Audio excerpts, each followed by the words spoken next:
Olá pessoal, sejam muito bem-vindos a mais um vídeo do nosso canal. Estou muito feliz de vocês estarem aqui, tá bom?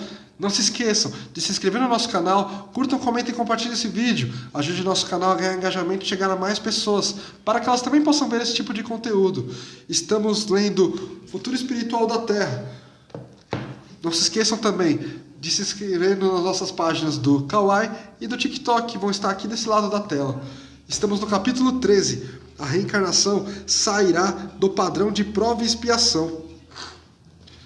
À tarde, Márcia distraía-se com sua filhinha de 5 anos, acompanhando-a nos exercícios escolares básicos.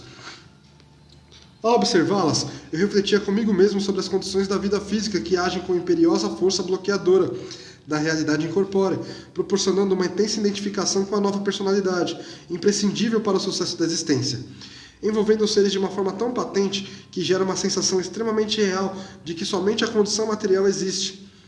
O homem comum está bastante subjugado por essas sensações e se entrega à experiência física, vivendo com tal intensidade os seus anseios de prazer que não se abre para reflexões de ordem superior. Mesmo assim, devemos agradecer pelas sementes plantadas no trabalho religioso. Clarencio, como se estivesse lendo minhas reflexões, esclareceu. André, sabemos que a reencarnação na maioria das vezes promove um tamponamento quase total do potencial divino que o homem traz. Um estudioso das ciências psicológicas não poderia, com um simples olhar, perceber facilmente a natureza da mente para determinar a totalidade da sua estrutura.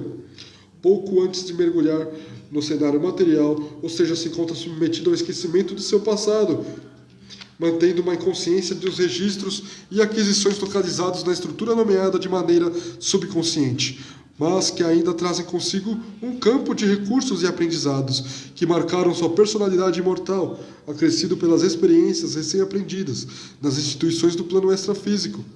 Quando renascem, sentem o choque desse mergulho em que é apagado um amplo aspecto de sua memória. Surge assim uma nova área de subconsciência, além daquela que já carrega consigo em sua infinita trajetória evolutiva. Esta subconsciência é mais superficial do que a pré-existente porque obedece às leis que regem a matéria bruta, necessária para se aprender uma nova linguagem, adaptar-se a outros costumes, a uma cultura diferente e assim formar uma nova personalidade encarnada, cuja expressão é seu consciente ativo e desperto. Esse estado de consciência é um raio de luz que emerge do subconsciente rico de recursos, que se expressam como impulsos automáticos, ligados à linha evolutiva do passado. Somente os que se encontram em planos mais elevados conseguem, por sua força interior, vencer essas resistências de ordem material, deixando traços de sua natureza mais profunda, atravessar esse túnel de impedimentos, de tal forma que seus conscientes apresentam características incomuns de personalidades mais espiritualizadas.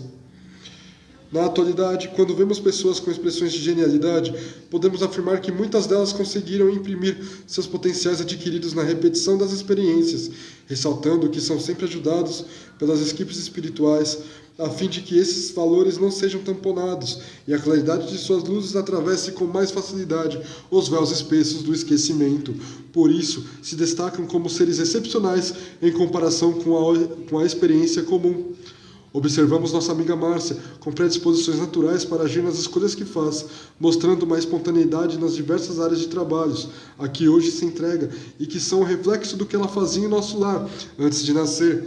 Além disso, possui maior resistência moral para não atender aos convites imediatistas dos anseios terrestres, comuns à sua geração, e somente aceita com muita facilidade os conceitos elevados da doutrina espírita, como se já os conhecesse, operando naturalmente nas tarefas beneficentes. Com esta postura, dá continuidade àquilo que fazia em nosso plano além da matéria. Tudo isso serve para mostrar que, como candidatos às futuras encarnações, podemos também dar continuidade aos encargos iniciados aqui, sem com isso apresentar um padrão de genialidade profunda, manifestando assim uma predisposição de alimentar os padrões que nos sustentam hoje, fixando-os em nós progressivamente para despertá-los da própria intimidade, que é a sua fonte verdadeira. Esses recursos são luzes da personalidade de nossa Laura, atuando na condição de Márcia, fundamentando características de uma na outra para formar um novo ser até que, com o tempo, e atuando sob outras condições, ultrapasse os nomes e as formas e viva cada vez mais a qualidade profunda do ser essencial que é, sem se prender tanto às expressões do tempo, e as circunstâncias materiais, não consegue atuar com a consciência completa de Laura, mas se molda a Márcia, que passa a ser daqui para frente uma dinâmica ampliadora para uma individualidade desapegada de marcas pessoais. A própria estrutura reencarnacionista trabalha com leis que atendem a essa forma modeladora, porque a matéria é predominantemente mais forte que as forças nascidas do espírito, no seu potencial de criação, por causa das condições evolutivas da Terra até agora. Por isso mesmo, a herança genética dos pais tem uma ação acentuada na formação dos corpos dos filhos. Encontramos patologias congênitas, ainda tão naturais entre eles que, neste contexto, percebemos o reencarnante transmitindo algo para o futuro corpo, principalmente os núcleos perturbados de seu passado, com um potencial magnético muito similar ao campo vibratório da matéria, que se manifesta ao longo de sua jornada física. É assim que essas distonias de ordem inferior estão muito próximas da realidade material, em sua estrutura atômica e na forma de funcionar, expressando-se naturalmente nessa realidade. Já as vibrações que nascem de uma ordem superior, como nos casos de amigos que granjearam direitos e méritos no mundo causal, necessitam de novas leis de renascimento para mudar as realidades atômicas e materiais do atual padrão que a Terra oferece. É por isso que, ao reencarnar, precisam de nossa intervenção direta para usufruir desses recursos em seu próprio favor. Onde quero chegar com isso tudo? Quero esclarecer que, neste trabalho de transição planetária, uma das coisas que mudará e que já está sendo implantada no orbe é a característica reencarnacionista.